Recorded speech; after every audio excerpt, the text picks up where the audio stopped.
to your hour. Eric Litweiler from MHA, which is Mental Health Association of South Central Kansas, joins us today.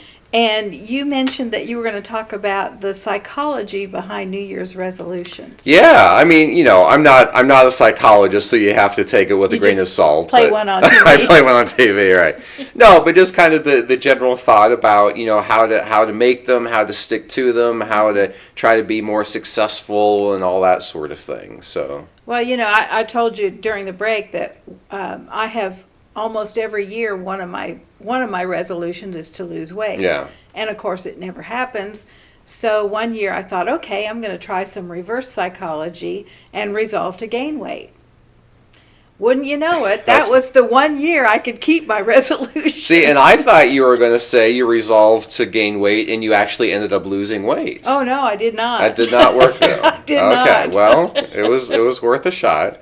No, actually, that's one of the three most, invariably, every single year, it's lose weight, stop smoking, and work out more. Yeah. That's just every single year you can bank on those three things being the most common resolutions that people make. That's why the gyms and everything are really busy. For about 2 weeks. Yeah. First 2 weeks of January. After that, it's like crickets. Yeah, that's exactly right. Yeah, I forget what the percentage is, but it's a very high percentage that within a matter of 2 or 3 weeks, it just all goes out the window. Yeah.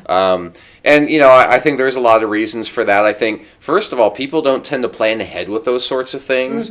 They just it's December 30th. I better think of something quick. Or I've been wanting to do this for a long time, so I'll just make that my New Year's resolution.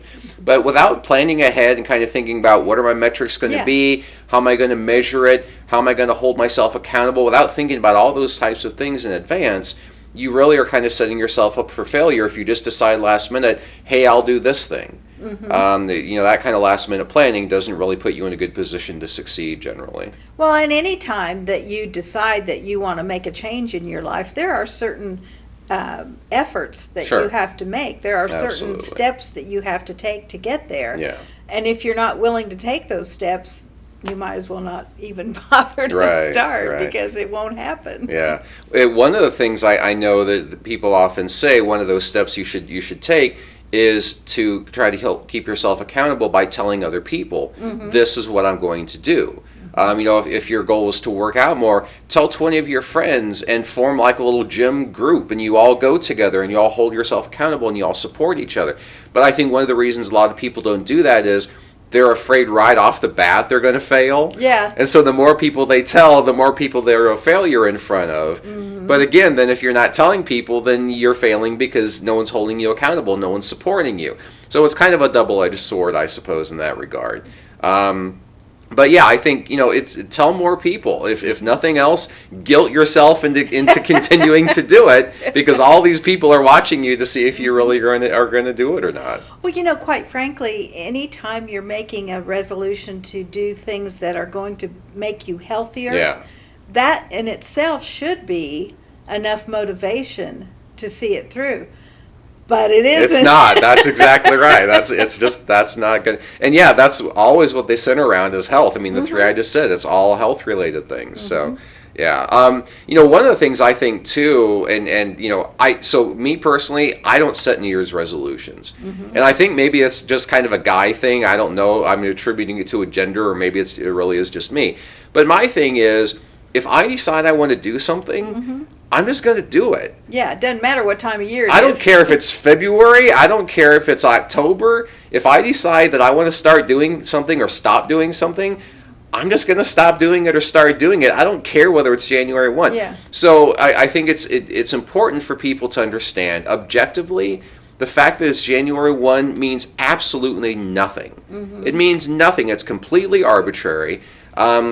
The reason that's important is because let's say you're one of those people who says, okay, January 1, I'm going to start doing this thing. 2 weeks go by and you're doing it, and then January, 19th rolls around and you slip. And a lot of people will say, I've already blown it, it's over, I'm done. Yeah. The objectivity, the completely arbitrariness of January 1 means there's absolutely no reason you can't restart it on January 20th. Right. You slipped on the 19th, fine. January 20th is just as good a date to start doing it as January 1st was. Well, and the thing of it is, during those first 19 days that you were doing it, you've built up a certain amount of momentum. Absolutely right. Just because you slip one day doesn't mean that you have to completely lose your momentum. That's exactly right. You can just restart it, and now January 20th is your new date, and that's when you're going to start doing it. Yeah. And which also, and I just chose the 19th at random, but actually one of the things they say is January 21st, if you do something repetitively for 21 days, that's a really good benchmark for success. Yeah. So if you make it to 21, that's not a guarantee, but do it for 21 days, and after you actually make it, there's a really good chance you're going to succeed. If you do slip up on the 19th, that's fine. There's another 21 days right after January 19th, so there's nothing wrong with that. But that's the nice thing about it being an arbitrary date is you can start at any time. Doesn't matter when or if you slip. Just plow on ahead from there. Well, sure. And you are going to slip. Sure. Everybody does. Yeah. We're human. Absolutely. But the idea of doing something for 21 days in succession, it becomes part of your daily routine. It gets to be a habit, absolutely, yeah. And that way it becomes easier to continue to do because you're used to doing it all the time. Yeah, yeah. One of my things, and again, like I say, I don't set them, but whenever I decide I'm going to do something, I think it's important to, and I know I've done this at work. I know I came on here several months ago and talked about 2021, like the word of the year was languishing, because we all just feel like we're languishing. If someone goes out and Googles the word languishing right now, a lot of people will see that, oh man, that describes me really well. It's just this place where you're not motivated, you're just kind of, on cruise control. But I think for me, one of the things I had to do to try to overcome that, especially the last few months, is, my call list might be 50 things long. I'm not going to make 50 phone calls in a day. It's just not feasible. And so every day I would leave at the end of the work and I didn't get anything done today. Yeah. So what I had to do, and I think works really good for resolutions as well, is break these down into smaller chunks. If I can take the hour between 10 a.m. and 11 a.m., and I can say, in this hour, I'm going to make 10 phone calls, that might be entirely feasible. I can't make 50 in one day, but I can set aside an hour and do 10. Yeah. So break these resolutions down into smaller, more manageable chunks. It gives you a chance to see a success, even if it is something small, and build on that. So break it down into manageable chunks is a really good way of sticking to those as well. Well, that's like we say in weight loss goals. You should resolve to lose like 10 pounds at a time. Absolutely. Once you reach that goal, then you can move on. Yeah, to the or next. skip dessert one meal a day, or 2 meals a week, or something along. Yeah, absolutely. Well, Eric, it's always fun having you here. Thank you. I hope it works for somebody. Thanks for joining us. All right. And we'll be right back with